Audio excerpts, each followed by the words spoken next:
ਪੰਜਾਬੀ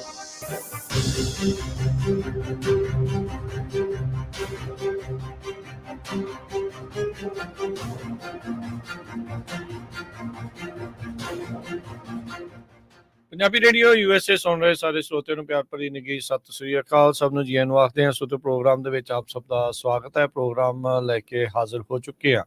ਇਸ ਮੌਕੇ update America Harjot Singh ji ਆਇਆਂ ਨੂੰ ਸਵਾਗਤ ਹੈ। ਸਤਿ ਸ੍ਰੀ ਅਕਾਲ ਜੀ। ਸਤਿ ਸ਼੍ਰੀ ਅਕਾਲ, ਧੰਨਵਾਦ ਜੀ ਆਇਆਂ ਨੂੰ। ਪੰਜਾਬੀ ਰੇਡੀਓ USA ਦੇ ਜਿੰਨੇ ਵੀ ਸਰੋਤੇ ਸਾਡੇ ਸਾਰੇ ਹੀ AM ਸਟੇਸ਼ਨਸ, FM ਸਟੇਸ਼ਨਸ, ਘਰਾਂ ਦੇ ਵਿੱਚ ਰੇਡੀਓ ਸੈਟਸ ਦੇ ਰਾਹੀਂ, ਟੈਲੀਫੋਨ ਦੇ ਰਾਹੀਂ, ਫੇਸਬੁੱਕ, YouTube ਤੇ ਲਾਈਵ ਦੇਖ ਰਹੇ ਹੋ, ਸੁਣ ਰਹੇ ਹੋ, ਸਾਰਿਆਂ ਨੂੰ ਜੀ ਆਇਆਂ ਨੂੰ ਤੇ ਬਹੁਤ ਹੀ ਪਿਆਰ ਤੇ ਸਤਿਕਾਰ ਭਰੀ ਸਤਿ ਸ਼੍ਰੀ ਅਕਾਲ। ਸਰੋਤਿਓ, ਅੱਜ ਦਸੰਬਰ ਦੀ 13 ਤਰੀਕ ਆ, ਦਿਨ ਬੁੱਧਵਾਰ ਆ। ਤੁਹਾਡੇ ਲਈ ਸਵੇਰ ਦਾ ਅਪਡੇਟ ਅਮਰੀਕਾ ਪ੍ਰੋਗਰਾਮ ਲੈ ਕੇ ਹਾਜ਼ਰ ਹੋਏ ਆ। ਸਾਡੇ ਅੱਜ ਦੇ ਇਸ ਪ੍ਰੋਗਰਾਮ ਨੂੰ ਸਪਾਂਸਰ ਕਰਦੇ ਨੇ ਖਾਲਸਾ ਇੰਸ਼ੋਰੈਂਸ ਏਜੰਸੀ, ਜਿਨ੍ਹਾਂ ਦੇ ਕੋਲੋਂ ਤੁਸੀਂ ਹਰ ਇੱਕ ਤਰੀਕੇ ਦੀ ਇੰਸ਼ੋਰੈਂਸ ਕਰਵਾ ਸਕਦੇ ਹੋ। ਇੰਸ਼ੋਰੈਂਸ ਬਾਰੇ ਪਤਾ ਕਰਨ ਲਈ ਕਾਲ ਕਰ ਸਕਦੇ ਹੋ ਨੰਬਰ 408-272-2500 ਦੇ ਉੱਤੇ। 1992 ਤੋਂ ਇੰਸ਼ੋਰੈਂਸ ਦੇ ਬਿਜ਼ਨਸ ਦੇ ਵਿੱਚ ਨੇ। ਜੇਕਰ ਤੁਸੀਂ ਵੀ ਇਹਨਾਂ ਦੇ ਕੋਲੋਂ ਕਿਸੇ ਵੀ ਤਰੀਕੇ ਦੀ ਇੰਸ਼ੋਰੈਂਸ ਦੇ ਬਾਰੇ ਪਤਾ ਕਰਨਾ ਹੋਵੇ ਤਾਂ ਇਹਨਾਂ ਦੇ ਨਾਲ ਸੰਪਰਕ ਕਰ ਸਕਦੇ ਹੋ। ਇਸ ਮੌਕੇ ਕਵਰਡ ਕੈਲੀਫੋਰਨੀਆ ਦੇ ਤਹਿਤ ਹੈਲਥ ਇੰਸ਼ੋਰੈਂਸ ਇਹਨਾਂ ਦੇ ਕੋਲੋਂ ਤੁਸੀਂ ਕਰਵਾ ਸਕਦੇ ਹੋ। ਮੈਡੀਕੇਅਰ ਦੇ ਲਈ ਅਪਲਾਈ ਕਰਨਾ ਹੈ, ਚੱਲ ਰਹੇ ਪਲਾਨਸ ਦੇ ਵਿੱਚ ਚੇਂਜਸ ਕਰਵਾਉਣੀਆਂ ਹੈ, ਉਸ ਦੇ ਲਈ ਇਸ ਦੇ ਨਾਲ ਵਿਜ਼ਟਰ ਇੰਸ਼ੋਰੈਂਸ, ਲਾਈਫ ਇੰਸ਼ੋਰੈਂਸ ਲਈ ਵੀ ਕਾਲ ਕਰੋ 4082722500। ਟੇਰਕੀਆਣਾ immigration law firm, US immigration ਦਾ ਹੋਵੇ ਕਿਸੇ ਵੀ ਤਰੀਕੇ ਦਾ ਕੰਮ, ਕਾਲ ਅਟਰਨੀ ਜੇ ਟੇਰਕੀਆਣਾ 415-909-0503। Manjit Singh Kular, Avtar Singh Manjal Clovis, Satnam Singh, Amarjit Singh Basant, Sunny Purewal Yuba City, Lakhvir Singh Samra Texas, Gurmel Singh Bakersfield, Harnek Singh Pawla Renton Washington, H&M oil Ontario, Harjit Singh Lathrop, Gurdev Singh Sohal Antelope, Gurmel Singh Balbir Bassi ਐਲਗਰੋ, ਕਰਨੈਲ ਸਿੰਘ ਰੰਧਾਵਾ ਟਰਲੌਕ, ਗੁਰਨੇਕ ਸਿੰਘ ਬਾਗੜੀ ਫ੍ਰੈਜ਼ਨੋ, ਧਰਮ Singh Raminder Singh Basra Bakersfield, major Singh Sidhu Vinder Dhaliwal, Nachhattar Singh Gill Bakersfield, Grewal travel services Yuba city, ਜਿਨ੍ਹਾਂ ਦੇ ਕੋਲੋਂ ਤੁਸੀਂ tax, payroll, visa, OCI card, passport ਦੀਆਂ ਸਰਵਿਸਿਜ਼ ਲੈ ਸਕਦੇ ਹੋ। ਕਾਲ 5307517605। ਇਹਨਾਂ ਸਾਰਿਆਂ ਦਾ ਧੰਨਵਾਦ। ਜੇਕਰ ਤੁਸੀਂ ਜਾਂ ਕੋਈ ਹੋਰ ਕਾਰੋਬਾਰ ਇਸ ਪ੍ਰੋਗਰਾਮ ਨੂੰ ਸਪਾਂਸਰ ਕਰਨਾ ਚਾਹੁੰਦੇ ਹੋ, ਸੰਪਰਕ ਕਰ ਸਕਦੇ ਹੋ ਨੰਬਰ 408-722-7698 ਦੇ ਉੱਤੇ। ਜੀ, ਅੱਜ ਦੀਆਂ ਖਬਰਾਂ ਵੱਲ ਚੱਲੀਏ। ਜਿਸ ਤਰ੍ਹਾਂ ਕੱਲ ਜਿਹੜਾ ਵਾਪਰਿਆ ਦਿਨ ਆ ਦਸੰਬਰ 12, ਬਹੁਤ ਇੰਪੋਰਟੈਂਟ ਦਿਨ ਸੀ ਸਿੱਖਾਂ ਦੇ ਲਈ, ਜਦੋਂ FBI ਦੇ ਚੀਫ ਇੰਡੀਆ ਦੇ ਵਿੱਚ ਪਹੁੰਚੇ ਹੋਏ ਸੀ, ਖਾਸ ਕਰਕੇ ਜੋ ਅਮਰੀਕਨ ਸਿਟੀਜ਼ਨ ਨੂੰ ਅਮਰੀਕਾ ਦੀ ਧਰਤੀ ਦੇ ਉੱਤੇ ਕਤਲ ਕਰਨ ਦੇ ਸੰਬੰਧ ਦੇ ਵਿੱਚ। ਤੇ ਉਸ ਤੋਂ ਇੱਕ ਦਿਨ ਪਹਿਲਾਂ ਹੀ ਪ੍ਰੈਜ਼ੀਡੈਂਟ ਜੋ ਬਾਈਡਨ ਉਹਨਾਂ ਨੂੰ ਸਿੱਖਾਂ ਦਾ ਵਫਦ ਮਿਲਿਆ ਸੀ ਕਿ ਕਿਸ ਤਰ੍ਹਾਂ ਸਿੱਖਾਂ ਨੂੰ ਕਤਲਾਂ ਕਰਨ ਦੀ ਕੋਸ਼ਿਸ਼ ਹੋ ਰਹੀ ਆ ਟਰਾਂਸਨੈਸ਼ਨਲ ਰਿਪਰੈਸ਼ਨ ਦੇ ਸੰਬੰਧ ਦੇ ਵਿੱਚ।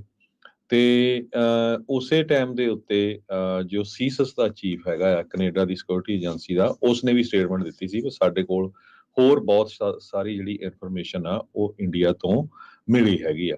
ਸੋ ਨਾਲ ਦੀ ਨਾਲ ਜਦੋਂ ਹੀ ਜੋ ਸਿੱਖਾਂ ਦਾ ਵਫਦ ਮਿਲਿਆ ਪ੍ਰੈਜ਼ੀਡੈਂਟ ਜੋ ਬਾਈਡਨ ਹੁਣਾਂ ਨੂੰ, ਉਹ ਤੋਂ ਨੈਕਸਟ ਡੇ ਇਹ ਖਬਰ ਆ ਗਈ ਸੀ ਕਿ ਪ੍ਰੈਜ਼ੀਡੈਂਟ ਜੋ ਬਾਈਡਨ ਹੁਣੀ ਇੰਡੀਆ ਦਾ ਜੋ ਰਿਪਬਲਿਕ ਡੇ ਆ 26 ਜਨਵਰੀ ਨੂੰ, ਜਿਸ ਟਾਈਮ ਦੇ ਉੱਤੇ ਉਹਨਾਂ ਨੂੰ ਚੀਫ ਗੈਸਟ ਭਾਰਤ ਦੀ ਸਰਕਾਰ ਵੱਲੋਂ ਸੱਦਿਆ ਗਿਆ ਸੀ, ਉਹਨਾਂ ਨੇ ਉੱਥੇ ਜਾਣ ਤੋਂ ਨਾ ਕਰ ਦਿੱਤੀ ਹੈਗੀ ਆ। ਸੋ ਇਹ ਬਹੁਤ ਇੰਪੋਰਟੈਂਟ ਖਬਰਾਂ ਸੀਗੀਆਂ। ਤੇ ਹੁਣ ਅੱਜ ਇਹ ਖਬਰ ਆ ਰਹੀ ਆ ਵੀ ਆਪਣੇ ਗੁਆਂਢੀ ਮੁਲਕ ਕੈਨੇਡਾ ਦੇ ਪ੍ਰਾਈਮ ਮਿਨਿਸਟਰ ਜਸਟਨ ਟਰੂਡੋ ਹੋਣਾ ਨੇ ਇਹ ਕਿਹਾ ਆ, ਅੱਜ ਵੀ ਸਾਰੇ ਪੇਪਰਾਂ ਨੇ ਮੇਨ ਕਵਰ ਕੀਤੀ ਆ, ਇੰਡੀਪੈਂਡੈਂਟ ਹੋਰ CBC, ਉਹ ਕਹਿੰਦੇ ਵੀ ਸੇਫਟੀ ਕੰਸਰਨ ਸੀ ਜੋ ਸਿੱਖ ਕਮਿਊਨਿਟੀ ਦਾ, ਤੇ to put a chill on India. ਕਹਿੰਦੇ ਵੀ ਮੈਂ ਆਪਣੀ ਜਿਹੜੀ ਆਵਾਜ਼ ਆ ਉਹ ਹਾਊਸ ਆਫ ਕਾਮਨਸ ਦੇ ਵਿੱਚ ਇਸ ਕਰਕੇ ਜਿਹੜੀ ਬੁਲੰਦ ਕੀਤੀ ਸੀ ਪਈ, ਨਹੀਂ ਤਾਂ ਸਿੱਖਾਂ ਦਾ ਹੋਰ ਵੀ ਨੁਕਸਾਨ ਹੋ ਸਕਦਾ ਸੀ। ਕਹਿੰਦੇ ਵੀ ਮੇਰੇ ਕੋਲ ਬਹੁਤ ਸਾਰੀਆਂ ਰਿਪੋਰਟਸ ਆਈਆਂ ਸੀ ਪਈ ਸਿੱਖ ਡਰੇ ਹੋਏ ਆ ਪਈ ਭਾਰਤ ਦੀ ਸਰਕਾਰ ਦੇ ਜਿਹੜੇ ਕਰਿੰਦੇ ਆ ਉਹ ਉਹਨਾਂ ਦੇ ਕਤਲ ਕਰ ਸਕਦੇ ਹੈਗੇ ਆ। ਤੇ ਆਲਰੇਡੀ ਭਾਈ ਹਰਦੀਪ ਸਿੰਘ ਨਿੱਜਰ ਹੋਣਾ ਦਾ ਕਤਲ ਤੁਹਾਨੂੰ ਪਤਾ ਹੀ ਆ ਵੀ ਜੂਨ 18 ਨੂੰ ਹੋਇਆ ਹੈਗਾ। ਤੇ ਇੰਡੀਆ ਦੀ ਜਿਹੜੀ ਸਰਕਾਰ ਆ ਉਹ ਦੇਖੋ ਵੀ ਹੁਣ ਜਦੋਂ FBI ਦੇ ਚੀਫ ਉੱਥੇ ਗਏ ਆ ਤੇ ਉਹ ਇਹ ਕਹਿ ਰਹੀ ਆ ਵੀ ਸਾਨੂੰ ਜਿਹੜੇ ਸਿੱਖ ਸੈਪਰੇਟਿਸਟ ਹੈਗੇ ਆ ਉਹਨਾਂ ਬਾਰੇ ਜਿਹੜੀ ਇਨਫੋਰਮੇਸ਼ਨ ਦਿੱਤੀ ਜਾਵੇ।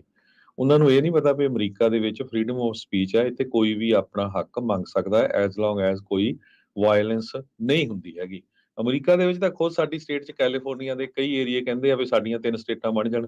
ਟੈਕਸਸ ਦੀ ਇੱਕ ਪਾਰਟ ਕਹਿੰਦੇ ਸੀ ਵੀ ਅਸੀਂ ਅਲੱਗ ਮੁਲਕ ਹੀ ਬਣਾਉਣਾ ਚਾਹੁੰਦੇ ਆ। ਗੁਆਂਢੀ ਮੁਲਕ ਕਿਊਬਕ ਦੇ ਵਿੱਚ 2 ਵਾਰੀ ਰੈਫਰੈਂਡਮ ਹੋ ਚੁੱਕਾ। ਸੋ ਇਹ ਜਿਹੜੀ ਇਹ ਆਜ਼ਾਦੀ ਹਰ ਇੱਕ ਦੇ ਕੋਲ ਹੈਗੀ ਆ। ਪਰ ਉਹਨਾਂ ਨੇ ਇਹ ਟਵਿਸਟ ਕਰਨ ਦੀ ਕੋਸ਼ਿਸ਼ ਕੀਤੀ ਵੀ ਜਿਹੜੀ ਭਾਰਤ ਦੀ ਅੰਬੈਸੀ ਦੇ ਬਾਹਰ ਅੱਗ ਲਾਈ ਗਈ ਸੀ, ਉਹਦੇ 'ਚ ਸਿੱਖਾਂ ਦਾ ਹੱਥ ਸੀ।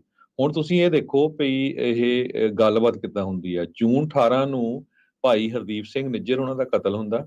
ਜੂਨ 30 ਨੂੰ ਗੁਪਤਾ ਜਿਹੜਾ ਆ ਉਹ ਉੜਿੱਕ ਕੇ ਆਉਂਦਾ ਆ ਕਿ ਕਿਸ ਤਰ੍ਹਾਂ ਉਹ ਅਮਰੀਕਾ ਦੇ ਵਿੱਚ ਗੁਰਪਤਵੰਤ ਸਿੰਘ ਪੰਨੂ ਉਹਨਾਂ ਦਾ ਕਤਲ ਕਰਨ ਦੇ ਲਈ ਪੈਸੇ ਦੇ ਰਿਹਾ ਸੀ। ਤੇ ਜੁਲਾਈ 2 ਨੂੰ ਭਾਰਤ ਦੀ ਜਿਹੜੀ ਅੰਬੈਸੀ ਆ, ਇੰਡੀਆ ਦਾ ਕੌਂਸੂਲੇਟ ਆ ਸੈਨ ਫਰਾਂਸਿਸਕੋ ਦੇ ਬਾਹਰ, ਉੱਥੇ ਅੱਗ ਲਾਉਣ ਦੀ ਕੋਸ਼ਿਸ਼ ਕੀਤੀ ਜਾਂਦੀ ਆ। ਸੋ ਇਹ ਸਾਰੀ FBI ਇਨਵੈਸਟੀਗੇਟ ਕਰ ਰਹੀ ਆ ਇਹ ਸੱਚਮੁੱਚ ਹੀ ਕਿਸੇ ਨੇ ਅੱਗ ਲਾਈ ਆ, ਕੋਈ ਸਿੱਖ ਇਨਵੋਲਵ ਸੀ, ਕੋਈ ਹੋਮਲੈਸ ਸੀ, ਜਾਂ ਕੌਣ ਇਨਵੋਲਵ ਸੀਗਾ। ਸੋ ਇਹ ਦੇਖੋ ਵੀ ਹੋ ਸਕਦਾ ਹੈ ਬਿਲਕੁਲ ਟੋਟਲੀ ਧਿਆਨ ਜਿਹੜਾ ਆ ਸੈਪਰੇਟ ਕਰਨ ਨੂੰ ਸਿੱਖਾਂ ਦੇ ਉੱਤੇ ਬਲੇਮ ਕੀਤਾ ਜਾ ਰਿਹਾ ਹੋਵੇ, ਕਿਉਂਕਿ ਆਪਾਂ ਬਾਰ-ਬਾਰ ਕਹਿੰਦੇ ਰਹੇ ਆ ਨਾ ਹੀ ਕਿਸੇ ਦੇ ਸਿੱਖ ਦੇ ਮਨ 'ਚ ਇਦਾਂ ਦਾ ਵੀ ਕਿਸੇ ਦਾ ਜਿਹੜਾ ਜਾਨੀ ਜਾਂ ਮਾਲੀ ਨੁਕਸਾਨ ਕੀਤਾ ਜਾਵੇ ਅਮਰੀਕਾ ਦੇ ਵਿੱਚ ਜਿਹੜੇ ਅਮਰੀਕਾ ਦੇ ਸਿਟੀਜ਼ਨ ਹੈਗੇ ਉਹਨਾਂ ਵੱਲੋਂ। ਸੋ ਜਸਟਿਨ ਟਰੂਡੋ ਹੋਣਾ ਨੇ ਕੱਲ ਇਹ ਕਿਹਾ ਆ ਵੀ ਮੇਰੇ ਕੋਲ ਬਹੁਤ ਸਾਰੀ ਇਨਫੋਰਮੇਸ਼ਨ ਆ ਭਾਈ ਹਰਦੀਪ ਸਿੰਘ ਨਿੱਜਰ ਹੋਣਾ ਨੂੰ ਕਤਲ ਕਰਨ ਦੇ ਸੰਬੰਧ ਦੇ ਵਿੱਚ। ਮੌਕਾ ਆਉਣ ਦੇ ਉੱਤੇ ਅਸੀਂ ਬਿਲਕੁਲ ਉਹ ਸਾਰੀ ਜਿਹੜੀ ਆ ਦੁਨੀਆ ਦੇ ਸਾਹਮਣੇ ਪੇਸ਼ ਕਰਾਂਗੇ। ਉਹ ਕਹਿੰਦੇ ਵੀ ਜਦੋਂ G20 ਦੀ ਸਮਿਟ ਹੋਈ ਸੀ ਉਹਦੇ ਵਿੱਚ ਤਾਂ ਮੈਂ ਕਲੋਜ਼ ਡੋਰ ਮੀਟਿੰਗ 16 ਮਿੰਟ ਹੋਈ ਸੀ ਉਹਨਾਂ ਦੀ, ਜਸਟਿਨ ਟਰੂਡੋ ਦੀ ਪ੍ਰਾਈਮ ਮਿਨਿਸਟਰ ਮੋਦੀ ਹੋਣਾ ਦੇ ਨਾਲ। ਉਹ ਕਹਿੰਦਾ ਮੈਂ ਸੋਚਿਆ ਸੀ ਵੀ ਇਹ ਕਾਫੀ ਮੁਸ਼ਕਲ ਗੱਲਬਾਤ ਹੋਊਗੀ, ਡਿਫਿਕਲਟ ਕਨਵਰਸੇਸ਼ਨ ਹੋਊਗੀ। ਤੇ ਕਹਿੰਦੇ ਵੀ ਇਹ ਵੀ ਮੈਨੂੰ ਪਤਾ ਸੀ ਵੀ ਜਿਹੜੀ ਆ ਵਰਲਡ ਜਿਹੜੀ ਸਟੇਜ ਆ ਉਹਦੇ 'ਚ ਇਹ ਕੁਛ ਸ਼ੋਅ ਨਹੀਂ ਕਰਨਾ, ਇੰਡੀਆ ਵਾਲਿਆਂ ਨੇ ਚਲਾਕੀਆਂ ਕਰਨੀਆਂ ਹੀ ਹੈਗੀਆਂ ਆ। ਸੋ ਹੁਣ ਜੋ ਕੁਝ ਬਾਹਰ ਆਇਆ ਆ ਇਹ ਤੋਂ ਕਲੀਅਰ ਕੱਟ ਹੋ ਰਿਹਾ ਆ ਵੀ ਇਹ ਸਾਰਾ ਕੁਝ ਭਾਈ ਹਰਦੀਪ ਸਿੰਘ ਨਿੱਜਰ, ਗੁਰਪਤਵੰਤ ਸਿੰਘ ਪੰਨੂ ਤੇ ਅਮਰੀਕਾ ਕੈਨੇਡਾ ਵਿੱਚ ਹੋਰ ਸਿੱਖਾਂ ਨੂੰ ਮਾਰਨ ਦੇ ਲਈ ਕੌਣ ਜਿਹੜਾ ਇਨਵੋਲਵ ਸੀ। ਸੋ ਜਸਟਿਨ ਟਰੂਡੋ ਉਹਨਾਂ ਨੇ ਇੱਕ ਇੰਟਰਵਿਊ ਦੇ ਦੌਰਾਨ ਕੱਲ ਇਹ ਕਿਹਾ ਆ ਕਿ ਬਹੁਤ ਸਾਰੇ ਕੈਨੇਡੀਅਨ ਫਿਕਰਮੰਦ ਸੀ ਵੀ ਉਹ ਇਸ ਦਾ ਸ਼ਿਕਾਰ ਹੋ ਸਕਦੇ ਹੈਗੇ ਆ। ਸੋ ਇਹਦੇ ਸੰਬੰਧ ਦੇ ਵਿੱਚ ਇੰਡੀਪੈਂਡੈਂਟ ਤਾਂ ਹੋਰ ਕੈਨੇਡਾ ਦਾ ਜਿਹੜਾ ਮੀਡੀਆ ਆ ਉਹਨਾਂ ਨੇ ਕੱਲ ਜਿਹੜੀ ਉਹਨਾਂ ਦੀ ਇੰਟਰਵਿਊ ਹੋਈ ਆ ਉਹ ਛਾਪੀ ਆ, ਟੀਵੀ ਤੇ ਵੀ ਦਿਖਾਈ ਹੈਗੀ ਆ। ਸੋ ਆਉਣ ਵਾਲੇ ਦਿਨਾਂ 'ਚ ਜਿਸ ਤਰ੍ਹਾਂ ਕੈਨੇਡਾ ਨੂੰ ਡੀਮੋਨਾਈਜ਼ ਕੀਤਾ ਗਿਆ, ਕੈਨੇਡਾ ਨੂੰ ਐਵੇਂ ਕੀਤਾ ਗਿਆ ਵੀ ਨਹੀਂ ਜੀ ਇਹ ਤਾਂ ਅਬਸਰਡ ਆ, ਇੱਥੇ ਦੇ ਜਿਹੜੇ ਐਲੀਗੇਸ਼ਨ ਲਾਏ ਗਏ ਆ ਉਹ ਕਹਿੰਦੇ ਵੀ ਅਸੀਂ ਸਾਰਾ ਕੁਝ ਪ੍ਰੂਫ ਲੈ ਕੇ ਦੁਨੀਆ ਸਾਹਮਣੇ ਪੇਸ਼ ਕਰਾਂਗੇ। ਜੀ ਬਿਲਕੁਲ। ਸੋ ਹੁਣ ਦੇਖੋ ਕੀ ਇਸ ਦੇ ਵਿੱਚ ਅੱਗੇ ਬਣਦਾ, ਪਰ ਟਰੂਡੋ ਹੋਣਾ ਦਾ ਇੱਕ ਵਾਰੀ ਫੇਰ ਇਸ ਮਾਮਲੇ ਦੇ ਵਿੱਚ ਦੁਬਾਰਾ ਬਿਆਨ ਆਉਣਾ, ਇਸ ਨੂੰ ਜਿਹੜਾ ਉਹ ਆਖਣਾ, ਉਹ ਕਿਤੇ ਨਾ ਕਿਤੇ ਇਹ ਦਰਸਾਉਂਦਾ ਆ ਵੀ ਇਸ ਮਸਲੇ ਨੂੰ ਬਹੁਤ ਹੀ ਸੰਜੀਦਗੀ ਦੇ ਨਾਲ ਇਹ ਜਿਹੜੇ ਮੁਲਕ ਆ ਉਹ ਲੈ ਰਹੇ ਆ। ਉਹਨਾਂ ਦੀ ਧਰਤੀ ਦੇ ਉੱਤੇ ਉਹਨਾਂ ਦੇ ਮੁਲਕ ਦੇ ਬਸ਼ਿੰਦਿਆਂ ਨੂੰ, ਉਹਨਾਂ ਦੇ ਸਿਟੀਜ਼ਨ ਨੂੰ ਮਾਰਨ ਦੀਆਂ ਜਿਹੜੀਆਂ ਕੋਸ਼ਿਸ਼ਾਂ ਤੇ ਜਿਹੜੇ ਮਾਰਿਆ ਗਿਆ ਆ ਉਸ ਨੂੰ ਬਹੁਤ ਸੀਰੀਅਸਲੀ ਲੈ ਰਹੇ ਆ। ਇਹ ਕਿਤੇ ਨਾ ਕਿਤੇ ਇਹਨਾਂ ਮੁਲਕਾਂ ਦੀ ਸੋਵਰਨਿਟੀ, ਪ੍ਰਭੂ ਸੱਤਾ ਦੇ ਉੱਤੇ ਇਹ ਪ੍ਰਸ਼ਨ ਚਿੰਨ੍ਹ ਬਣ ਰਹੇ ਸੀ। ਸੋ ਇੰਡੀਆ ਨੂੰ ਠੰਡਿਆਂ ਕਰਨ ਦੀ ਵੀ ਇਸ ਦੇ ਵਿੱਚ ਹੁਣ ਪੂਰੀ ਕੋਸ਼ਿਸ਼ ਆ, to put a chill on India, ਜਿੱਦਾਂ ਉਹਨਾਂ ਦਾ ਆਪਣਾ ਇਹ ਬਿਆਨ ਆ, ਉਹ ਸਾਰਾ ਕੁਛ ਜਿਹੜਾ ਉਹ ਹੋ ਰਿਹਾ ਆ। ਕ੍ਰਿਸਟੋਫਰ ਬਰੇ ਦਾ 3 ਦਿਨਾਂ ਦੌਰਾ ਸਮਾਪਤ ਹੋ ਗਿਆ ਆ, ਉਹ ਵਾਪਸ ਆ ਰਹੇ ਆ। ਸੋ ਉਹਨਾਂ ਨੇ ਵੀ ਉੱਥੇ ਜਿਹੜੀਆਂ ਆ ਇਸ ਦੇ ਵਿੱਚ ਗੱਲਬਾਤ ਕੀਤੀ ਆ ਸਿਕਿਉਰਿਟੀ ਕੋਆਪਰੇਸ਼ਨ ਨੂੰ ਬੂਸਟ ਕਰਨ ਦੇ ਲਈ, ਇੰਡੀਆ US ਪਾਰਟਨਰਸ਼ਿਪ ਨੂੰ ਲੈ ਕੇ ਕਹਿੰਦੇ ਉਹਨਾਂ ਨੇ ਕਈ ਗੱਲਾਂ ਉੱਥੇ ਕੀਤੀਆਂ ਆ। ਉੱਥੇ ਦੀ ਜਿਹੜੀ NIA ਆ ਤੇ ਜਿਹੜੀ CBI ਆ, ਜਿਹੜੀ ਅਮਰੀਕਾ ਦੇ FBI ਦੇ ਇਕੁਇਵਲੈਂਟ ਆ, ਉਹਨਾਂ ਦੇ ਟੌਪ ਦੇ ਅਧਿਕਾਰੀਆਂ ਨੂੰ ਵੀ ਕ੍ਰਿਸਟੋਫਰ ਬਰੇ ਉੱਥੇ ਮਿਲ ਕੇ ਆਏ ਹੈਗੇ ਆ। ਸੋ ਜਿਹੜਾ ਇਹ ਹੁਣ ਮੁੱਦਾ ਹੈਗਾ ਆ ਵੀ ਕਿਸ ਤਰੀਕੇ ਦੇ ਨਾਲ ਅਮਰੀਕਾ ਦੇ ਸਿਟੀਜ਼ਨ ਨੂੰ ਅਮਰੀਕਾ ਦੀ ਧਰਤੀ ਤੇ ਮਾਰਨ ਦੀਆਂ ਸਾਜ਼ਿਸ਼ਾਂ ਦੇ ਵਿੱਚ ਇੰਡਾਈਟਮੈਂਟ ਨਿਖਿਲ ਗੁਪਤਾ ਵਰਗੇ ਏਜੰਟ ਦੀ ਤੇ ਹੋਰ ਕਈਆਂ ਦੇ ਜਿਹੜੇ ਨਾਮ ਆ ਰਹੇ ਆ, ਜੇ ਨਾਮ ਉਹ ਗੁਪਤ ਨੇ, ਵੀ ਉਹ ਜਿਹੜੀ ਆਈ ਆ ਉਸ ਨੂੰ ਲੈ ਕੇ ਇੱਕ ਵੱਡਾ ਜਿਹੜਾ ਚੈਲੰਜ ਆ ਉਹ ਹੁਣ ਬਣਿਆ ਪਿਆ ਆ। ਇੰਡੀਆ ਕੀ ਇਸ ਮਾਮਲੇ ਦੇ ਵਿੱਚ ਹੁਣ ਅੱਗੇ ਕਦਮ ਚੱਕੂਗਾ, ਇਹ ਹੁਣ ਦੇਖਣ ਵਾਲੀ ਗੱਲ ਹੋਊਗੀ, ਟਰੂਡੋ ਹੋਣਾ ਦੀ ਧਰਤੀ ਦੇ ਉੱਤੇ, ਕੈਨੇਡਾ ਦੀ ਧਰਤੀ ਦੇ ਉੱਤੇ ਤਾਂ ਕਤਲ ਕਰ ਦਿੱਤਾ ਗਿਆ। ਜਿੱਦਾਂ ਕੱਲ ਵੀ ਆਪਾਂ ਦੱਸ ਰਹੇ ਸੀ, 29 ਜੂਨ ਤੋਂ ਪਹਿਲਾਂ ਜਿਹੜੀ ਰਿਕਾਰਡਡ ਕਨਵਰਸੇਸ਼ਨ ਨਿਖਿਲ ਗੁਪਤਾ ਦੇ ਉਹਦੇ ਸਾਥੀਆਂ ਦੀ, ਇਹ ਜਿਹੜੇ ਹਾਇਰਡ ਕਿਲਰ ਆ, ਜਿਹੜਾ ਅੰਡਰ ਕਵਰ ਏਜੰਟ ਸੀਗਾ, ਉਸ ਦੇ ਨਾਲ ਇਹ ਆ ਵੀ 29 ਤੋਂ ਪਹਿਲਾਂ ਪਹਿਲਾਂ 2-3 ਮਾਰਨੇ ਆ, 4 ਮਾਰਨੇ ਆ। ਫਿਰ ਉਸ ਤੋਂ ਬਾਅਦ ਕਹਿੰਦੇ ਲਿਸਟ ਦੇ ਵਿੱਚ ਹੋਰ ਵੀ ਕਈ ਨਾਮ ਉਹਨਾਂ ਦੇ ਕੋਲ ਮੌਜੂਦ ਆ। ਉਹ ਸਾਰੀਆਂ ਚੀਜ਼ਾਂ ਦੇ ਉੱਤੇ ਕਿਤੇ ਨਾ ਕਿਤੇ ਇਹ ਸਾਰੇ ਮਸਲੇ ਨੇ, ਇਹ ਜੋ ਹੁਣ ਇਸ ਟਾਈਮ ਅੱਖਾਂ ਦੇ ਸਾਹਮਣੇ ਆ, ਸਾਰੇ ਜਾਣੇ ਦੇਖ ਸੁਣ ਰਹੇ ਆ, ਉਹਦੇ ਨਾਲ ਹੁਣ ਦੇਖਣਾ ਹੋਊਗਾ ਵੀ ਅੱਗੇ ਕੀ ਇਸ ਦੇ ਵਿੱਚ ਬਣਦਾ ਹੈਗਾ ਆ। ਉੱਥੇ ਦਾ ਜਿਹੜਾ ਮੀਡੀਆ ਆ ਉਹ ਤਾਂ ਓਬਵੀਅਸਲੀ ਇਸ ਸਾਰੀਆਂ ਚੀਜ਼ਾਂ ਨੂੰ ਹੋਰ ਢੰਗ ਦੇ ਨਾਲ ਦਿਖਾਉਣ ਦੀ ਜਿਹੜੀ ਉਹ ਕੋਸ਼ਿਸ਼ ਕਰੂਗਾ, ਪਰ ਉਹਨਾਂ ਦੇ ਵੀ ਮੂੰਹ 'ਚ ਘੁੰਗਣੀਆਂ ਇਸ ਟਾਈਮ ਪਈਆਂ ਨੇ ਵੀ ਇਹ ਬਣ ਜਿਹੜਾ ਉੱਥੇ ਕੀ ਗਿਆ ਆ। ਹੁਣ ਇਸੇ ਦਰਮਿਆਨ ਜਿਹੜਾ ਹਰਜੋਤ ਸਿੰਘ ਜੀ, ਜਦੋਂ ਹੁਣ ਭਾਰਤ ਦੇ ਉੱਤੇ ਬਹੁਤ ਜ਼ਿਆਦਾ ਪ੍ਰੈਸ਼ਰ ਪੈ ਰਿਹਾ ਆ, ਅੰਤਰਰਾਸ਼ਟਰੀ ਪ੍ਰੈਸ਼ਰ ਜਿਹੜਾ ਦਬਾਅ ਆ ਉਹ ਪੈ ਰਿਹਾ ਆ। ਭਾਰਤ ਵਿੱਚ ਅੱਜ ਜਿਹੜੀ ਘਟਨਾ ਵਾਪਰਦੀ ਆ, ਉੱਥੇ ਪਾਰਲੀਮੈਂਟ ਦੇ ਉੱਤੇ ਜਿਹੜਾ ਕਹਿੰਦੇ ਵੀ ਇਹ ਹਮਲਾ ਹੁੰਦਾ, ਸਿਕਿਉਰਿਟੀ ਬ੍ਰੀਚ ਕਹਿੰਦੇ ਬਹੁਤ ਤਗੜੀ ਜਿਹੜੀ ਉੱਥੇ ਹੋਈ ਆ। ਅੰਦਰ ਧੂਏ ਵਾਲੇ ਜਿਹੜੇ ਪਟਾਕੇ ਆ ਉਹ ਲੈ ਕੇ ਆਏ ਆ। ਉਸ ਚੀਜ਼ ਨੇ ਇਹ ਸਾਰੇ ਮਾਮਲੇ ਤੋਂ, ਮਸਲੇ ਤੋਂ ਕਹਿ ਲਓ ਵੀ ਰੌਸ਼ਨੀ ਉਸ ਮਸਲੇ ਦੇ ਉੱਤੇ ਲੈ ਗਏ ਆ।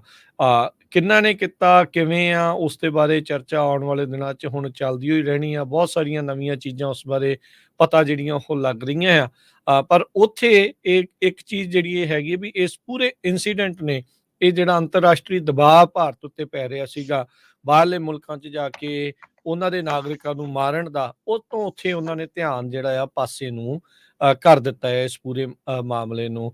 ਆਪਣੇ ਵੀ ਇੱਥੇ ਪਾਰਲੀਮੈਂਟ ਦੇ ਵਿੱਚ, ਕੈਪੀਟਲ ਦੇ ਵਿੱਚ ਜੋ ਹੋਇਆ ਸੀ ਉਸ ਨੂੰ ਲੈ ਕੇ ਬਹੁਤ ਜਿਹੜਾ ਉਹ ਰੌਲਾ ਰਿਹਾ ਸੀਗਾ 6 ਜਨਵਰੀ ਦਾ। ਹੁਣ ਕੱਲ ਉੱਥੇ ਦੀ ਪਾਰਲੀਮੈਂਟ ਦੇ ਵਿੱਚ ਜਿੱਥੇ ਟੌਪ ਦੀ ਸਿਕਿਉਰਿਟੀ ਹੁੰਦੀ ਆ, ਉੱਥੇ ਉਹ ਸਾਰਾ ਕੁਝ ਕਰ ਗਏ ਆ। ਤਾਂ ਹੁਣ ਮਸਲਾ ਉਹੀ ਉੱਥੇ ਮੇਨ ਇਸ ਟਾਈਮ ਬਣ ਚੁੱਕਾ ਹੈਗਾ ਆ। ਸੋ ਉੱਥੇ 4 ਜਣਿਆਂ ਨੂੰ ਗ੍ਰਿਫਤਾਰ ਵੀ ਕਰ ਲਿਆ ਆ, ਉਹਨਾਂ ਦੇ ਸਾਰੀਆਂ ਚੀਜ਼ਾਂ ਨੂੰ ਜ਼ਬਤ ਜਿਹੜਾ ਆ ਉਹ ਕਰ ਲਿਆ ਗਿਆ ਹੈਗਾ ਆ, ਤੇ ਉਹਨੂੰ ਕਾਬੂ ਕਰਨ ਤੋਂ ਬਾਅਦ 'ਚ ਉੱਥੇ ਜਿਹੜੀ ਪਾਰਲੀਮੈਂਟ ਆ ਉਹ ਦੁਬਾਰਾ ਰਿਜ਼ਿਊਮ ਹੋ ਗਈ ਸੀ, ਦੁਬਾਰਾ ਜਿਹੜੀ ਉਹ ਚੱਲ ਪਈ ਸੀਗੀ। ਸੋ ਇੰਡੀਆ ਦੇ ਐਕਸਟਰਨਲ ਮਿਨਿਸਟਰ ਸੁਬਰਾਮਨੀਅਮ ਜੈਸ਼ੰਕਰ ਨੇ ਇਹ ਕਿਹਾ ਸੀ ਕਿ ਕੈਨੇਡਾ ਦੇ ਨਾਲ ਸਾਡਾ ਕੋਈ ਗੱਲਬਾਤ ਕਰਨ ਦਾ ਤੁਕ ਹੀ ਨਹੀਂ ਬਣਦਾ ਜਦੋਂ ਤੱਕ ਉਹ ਸਾਨੂੰ ਕੋਈ ਐਵੀਡੈਂਸ, ਕੋਈ ਸਪੈਸੀਫਿਕ ਐਵੀਡੈਂਸ ਨਹੀਂ ਦਿੰਦੇ, ਨਾ ਹੀ ਉਹਨੇ ਦਿੱਤਾ ਹੈਗਾ। ਜਸਟਿਨ ਟਰੂਡੋ ਜੋ ਕੈਨੇਡਾ ਦੇ ਪ੍ਰਾਈਮ ਮਿਨਿਸਟਰ ਆ, ਉਹਨਾਂ ਨੇ ਕੱਲ ਇੱਕ ਇੰਟਰਵਿਊ ਦੇ ਦੌਰਾਨ ਇਹ ਕਿਹਾ ਆ ਵੀ ਸਾਡੇ ਕੋਲ ਉਦਾਂ ਦੀ ਐਵੀਡੈਂਸ ਆ ਜਿੱਦਾਂ ਦੇ ਯੂਐਸ ਦੇ ਕੋਲ ਹੈਗੇ ਆ। ਕਹਿੰਦੇ ਵੀ ਜਦੋਂ ਵੀ will reach those points in the investigation, ਫਿਰ ਅਸੀਂ ਉਹ ਪੂਰੇ ਐਵੀਡੈਂਸ ਦੇਵਾਂਗੇ। ਕਹਿੰਦੇ ਵੀ ਯੂਐਸ ਅਥਾਰਟੀਜ਼ ਨੇ ਇਨਵੈਸਟੀਗੇਸ਼ਨ ਅਟੈਂਪਟਡ ਮਰਡਰ ਤੋਂ ਪਹਿਲਾਂ ਸ਼ੁਰੂ ਕਰ ਦਿੱਤੀ ਸੀ। ਕੈਨੇਡਾ ਦੀ ਜਿਹੜੀ ਇਨਵੈਸਟੀਗੇਸ਼ਨ ਆ ਉਹ ਇੱਕ ਕਤਲ ਦੀ ਹੋ ਰਹੀ ਹੈਗੀ ਆ, ਮਰਡਰ ਦੀ ਹੋ ਰਹੀ ਆ, ਤੇ ਇਹਦੇ ਵਿੱਚ ਡਿਫਰੈਂਟ ਸਟੇਕਸ ਇਨਵੋਲਵ ਆ। ਤੇ ਕਹਿੰਦੇ ਭਈ ਸਾਡਾ ਜਿਹੜਾ ਜਸਟਿਸ ਸਿਸਟਮ ਆ, ਉਹਦੀ ਜਿਹੜੀ ਪ੍ਰੋਸੈਸ ਆ ਉਹ ਅਮਰੀਕਾ ਦੇ ਜਸਟਿਸ ਸਿਸਟਮ ਨਾਲੋਂ ਡਿਫਰੈਂਟ ਹੈਗੀ ਆ। ਪਰ ਉਹਨੇ ਕਿਹਾ ਵੀ ਵਟ ਦੈਟ ਇਜ਼ ਅਨਫੋਲਡਿੰਗ, ਪਰ ਬਹੁਤ ਛੇਤੀ ਜਿਹੜੀ ਆ ਉਹ ਬਾਹਰ ਆ ਜਾਵੇਗੀ। ਸੋ ਇੰਡੀਆ ਨੂੰ ਜਿਹੜਾ ਸ਼ੀਸ਼ਾ ਆ ਉਹ ਕੈਨੇਡਾ ਦੀ ਸਰਕਾਰ ਵੱਲੋਂ ਇੱਕ ਗੁਰਸਿੱਖ ਨੂੰ ਕਤਲ ਕਰਨ ਦਾ ਤੇ ਹੋਰ ਸਿੱਖਾਂ ਨੂੰ ਕਤਲ ਕਰਨ ਦਾ ਉਹ ਬਿਲਕੁਲ ਦਿਖਾਇਆ ਜਾਊਗਾ। ਜੀ ਜੀ ਬਿਲਕੁਲ। ਅਗਲੀ ਜਿਹੜੀ ਹਰਜੋਤ ਸਿੰਘ ਜੀ ਹੋਰ ਖਬਰਾਂ ਦੇ ਵੱਲ ਜੇ ਵੱਧਦੇ ਜਾਈਏ, ਅਮਰੀਕਾ ਦੇ ਜਿਹੜੇ ਰਾਸ਼ਟਰਪਤੀ ਬਾਈਡਨ, ਉਹਨਾਂ ਦਾ ਜਿਹੜਾ ਮੁੰਡਾ ਆ ਹੰਟਰ ਬਾਈਡਨ, ਉਸ ਨੂੰ ਡੈਪੋਜੀਸ਼ਨ ਦਾ ਜਿਹੜਾ ਸਪੀਨਾ ਦਿੱਤਾ ਗਿਆ ਸੀਗਾ ਵੀ ਭਾਈ ਆ ਸਾਹਮਣੇ ਸਵਾਲਾਂ ਦੇ ਜਵਾਬ ਦੇ, ਉਸ ਤੋਂ ਉਸਨੇ ਡਿਫਾਈ ਕਰ ਦਿੱਤਾ ਆ, ਉਹ ਉੱਥੇ ਨਹੀਂ ਪਹੁੰਚਿਆ। ਉਸ ਦੀ ਬਜਾਏ ਪ੍ਰੈਜ਼ੀਡੈਂਟ ਦਾ ਜਿਹੜਾ ਮੁੰਡਾ ਹੰਟਰ ਬਾਈਡਨ ਆ, ਉਹ ਨਿਊਜ਼ ਕਾਨਫਰੰਸ ਦੇ ਵਿੱਚ ਕੈਪੀਟਲ ਦੇ ਵਿੱਚ ਉਹ ਸਾਹਮਣੇ ਆਇਆ, ਜਿੱਥੇ ਹਾਊਸ ਦੇ ਇਨਵੈਸਟੀਗੇਟਰ ਉੱਥੇ ਉਹਦੀ ਵੇਟ ਕਰ ਰਹੇ ਸੀਗੇ ਪ੍ਰਾਈਵੇਟ ਸੈਸ਼ਨ ਦੇ ਵਿੱਚ, ਜਿਸ ਨੂੰ ਉਸਨੇ ਅਟੈਂਡ ਕਰਨ ਤੋਂ ਨਾ ਕਰ ਦਿੱਤੀ। ਤੇ ਰਿਪਬਲਿਕਨਸ ਪਾਰਟੀ ਦੇ ਜਿਹੜੇ ਲਾਅ ਮੇਕਰਸ ਉਹ ਕਹਿ ਰਹੇ ਆ ਵੀ ਇਸ ਨੂੰ ਅਸੀਂ ਹੁਣ ਕੰਟੈਂਪਟ ਦੇ ਮਾਮਲੇ ਦੇ ਵਿੱਚ ਅੱਗੇ ਜਿਹੜਾ ਲੈ ਕੇ ਜਾਇਆ ਜਾ ਸਕਦਾ ਆ। ਉਹਨੇ ਇੱਕ ਵਾਰੀ ਫਿਰ ਇਸ ਪ੍ਰੈਸ ਕਾਨਫਰੰਸ ਦੇ ਵਿੱਚ, ਨਿਊਜ਼ ਕਾਨਫਰੰਸ ਦੇ ਵਿੱਚ ਇਹ ਕਿਹਾ ਵੀ ਉਹ ਪਬਲਿਕਲੀ, ਪ੍ਰਾਈਵੇਟ ਸੈਸ਼ਨ 'ਚ ਨਹੀਂ, ਪਬਲਿਕ ਸੈਸ਼ਨ ਦੇ ਵਿੱਚ ਟੈਸਟੀਮੋਨੀ ਦੇਣ ਨੂੰ ਤਿਆਰ ਹੈਗਾ ਆ। ਸੋ ਇਹ ਮਾਮਲਾ ਹੰਟਰ ਬਾਈਡਨ ਦਾ ਹੁਣ ਹੋਰ ਵੀ ਜ਼ਿਆਦਾ ਉਲਝਦਾ ਨਜ਼ਰ ਆ ਰਿਹਾ ਆ। ਹੰਟਰ ਬਾਈਡਨ ਦੇ ਉੱਤੇ ਹੁਣੇ ਰੀਸੈਂਟਲੀ ਕੈਲੀਫੋਰਨੀਆ ਦੀ ਅਦਾਲਤ ਦੇ ਵਿੱਚ ਨਵੇਂ ਦੋਸ਼ ਆਇਦ ਹੋਏ ਨੇ, ਜਿਸ ਵਿੱਚ ਉਸ ਦੇ ਦੁਆਰਾ ਸਹੀ ਟੈਕਸ ਨਾ ਭਰਿਆ ਜਾਣਾ ਤੇ ਕਈ ਟੈਕਸਾਂ ਨੂੰ ਜਿਹੜਾ ਉਸਨੇ ਨਾ ਦਿੱਤਾ ਜਾਂ ਉਸ ਦੇ ਬਾਰੇ ਨਾ ਦੱਸਣਾ, ਜਿਹੜਾ ਆ ਉਹ ਦੋਸ਼ ਸ਼ਾਮਲ ਹੋਏ ਨੇ।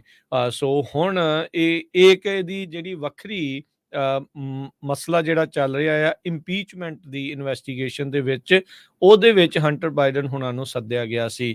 ਹੰਟਰ ਬਾਈਡਨ ਦੇ ਉੱਤੇ ਤੇ ਪ੍ਰੈਜ਼ੀਡੈਂਟ ਬਾਈਡਨ ਦੇ ਉੱਤੇ ਇਹ ਦੋਸ਼ ਆ ਵੀ ਪ੍ਰੈਜ਼ੀਡੈਂਟ ਬਾਈਡਨ ਦਾ ਨਾਮ ਵਰਤਦੇ ਹੋਏ ਹੰਟਰ ਬਾਈਡਨ ਨੇ ਬਹੁਤ ਸਾਰੀਆਂ ਜਿਹੜੀਆਂ ਆ ਉਹ ਫਾਈਨੈਂਸ਼ੀਅਲ ਚੀਜ਼ਾਂ ਨੂੰ ਆਪਣੇ ਹੱਕ ਦੇ ਵਿੱਚ ਲਿਆਂਦਾ ਵੱਖ-ਵੱਖ ਬਾਹਰਲੇ ਮੁਲਕਾਂ ਦੇ ਵਿੱਚ। ਸੋ ਉਸ ਕਰਕੇ ਪ੍ਰੈਜ਼ੀਡੈਂਟ ਬਾਈਡਨ ਦੀ ਜਿਹੜੀ ਇੰਪੀਚਮੈਂਟ ਇਨਵੈਸਟੀਗੇਸ਼ਨ ਆ ਉਹ ਅੱਗੇ ਚੱਲ ਰਹੀ ਆ। ਕੱਲ ਜਿਹੜੇ ਸਪੀਕਰ ਜੌਨਸਨ ਆ ਉਹਨਾਂ ਨੇ ਕਿਹਾ ਸੀਗਾ ਵੀ ਮੇਰੇ ਕੋਲ ਹੋਰ ਕੋਈ ਚਾਰਾ ਨਹੀਂ ਆ ਬਲਕਿ ਇਸ ਇਨਵੈਸਟੀਗੇਸ਼ਨ ਨੂੰ ਅੱਗੇ ਜਿਹੜਾ ਉਹ ਵਧਾਉਣ ਦੇ ਲਈ, ਤਾਂ ਜੋ ਸੱਚ ਜਿਹੜਾ ਆ ਉਹ ਸਾਹਮਣੇ ਆ ਸਕੇ।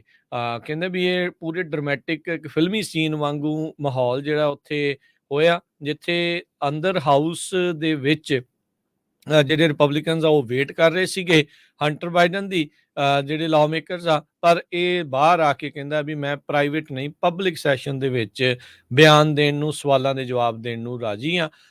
ਉਹ ਪ੍ਰਾਈਵੇਟ ਸੈਸ਼ਨ ਚਾਹ ਰਹੇ ਆ, ਇਹ ਪਬਲਿਕ ਸੈਸ਼ਨ ਜਿਹੜਾ ਉਹ ਹੋਣਾ ਆ। ਹੁਣ ਬਾਈਡਨ ਇੰਪੀਚਮੈਂਟ ਕੇਸ ਦੇ ਵਿੱਚ ਅੱਗੇ ਕੀ ਬਣਦਾ ਆ, ਕਿਵੇਂ ਇਹ ਚੀਜ਼ਾਂ ਜਿਹੜੀਆਂ ਹੁਣ ਅੱਗੇ ਵਾਪਰਨਗੀਆਂ, ਉਹ ਹੁਣ ਦੇਖਣ ਵਾਲੀ ਗੱਲ ਆ। ਪਰ ਹਾਲ ਦੀ ਘੜੀ ਹੰਟਰ ਬਾਈਡਨ ਜਿਹੜਾ ਆ ਉਹ ਤੱਤੇ ਪਾਣੀ 'ਚ ਨਜ਼ਰ ਆ ਰਿਹਾ ਹੈ।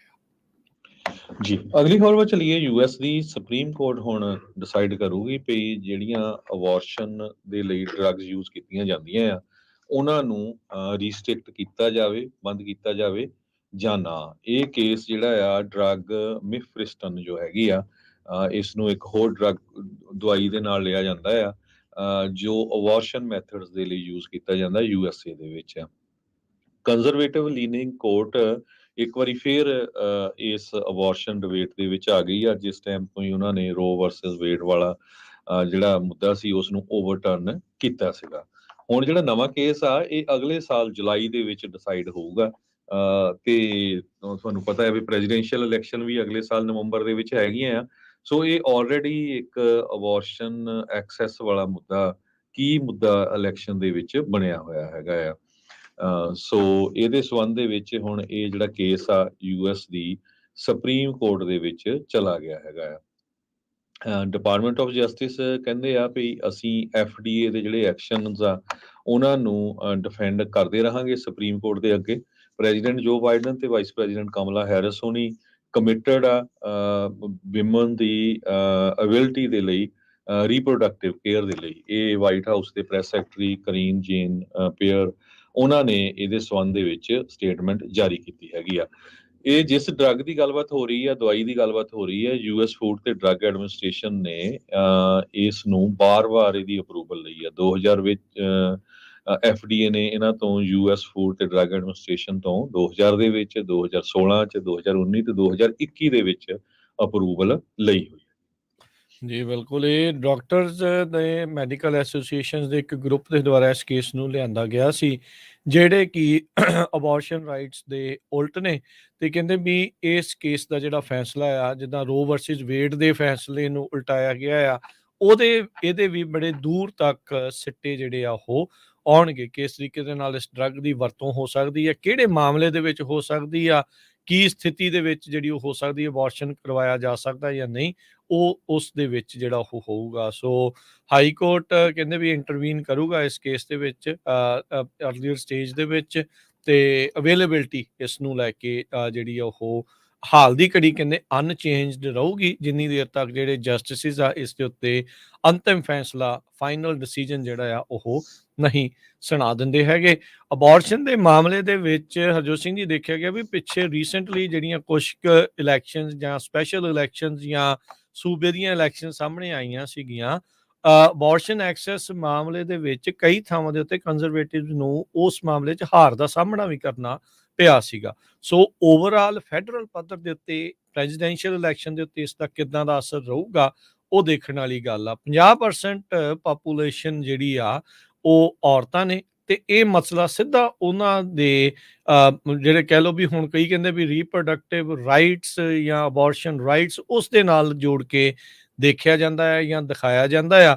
ਕਈ ਹੱਕ 'ਚ ਨੇ, ਕਈ ਇਸ ਦੇ ਉਲਟ ਨੇ। ਸੋ ਇਹ ਕਾਫੀ ਜਿਹੜਾ ਹਾਈ ਸਟੇਕਸ ਕੇਸ ਆ, ਜਿੱਦਾਂ ਤੁਸੀਂ ਜ਼ਿਕਰ ਕੀਤਾ ਹੀ ਆ ਵੀ ਕੰਜ਼ਰਵੇਟਿਵ ਲੀਨਿੰਗ ਇਹ ਇਸ ਟਾਈਮ ਆਪਣਾ ਸੁਪਰੀਮ ਕੋਰਟ ਆ, ਸੋ ਹੋ ਸਕਦਾ ਆ ਵੀ ਇਸ ਦਵਾਈ ਦਾ ਐਕਸੈਸ ਆ ਅਬੋਰਸ਼ਨ ਦੇ ਲਈ ਉਸਨੂੰ ਰੋਕਿਆ ਵੀ ਜਾਵੇ। ਸੋ ਲੈਟਸ ਸੀ ਕੀ ਬਣਦਾ ਆ, ਪਰ ਇਹਦੇ ਨਾਲ ਕਾਫੀ ਕੁਛ ਮਾਹੌਲ ਜਿਹੜਾ ਆ ਇਸ ਫੈਸਲੇ ਦੇ ਨਾਲ ਚੇਂਜ ਹੋ ਸਕਦਾ ਆ।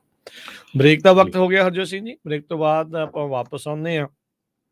COP 28 ਜਿਹੜੀ ਕਲਾਈਮੇਟ ਸਮਿਟ ਹੋਈ ਆ ਉਸ ਦੇ ਵਿੱਚ ਉਹ ਖਤਮ ਹੋਈ ਆ, 200 ਮੁਲਕਾਂ ਨੇ ਉਸ ਦੇ ਵਿੱਚ ਭਾਗ ਲਿਆ ਸੀ।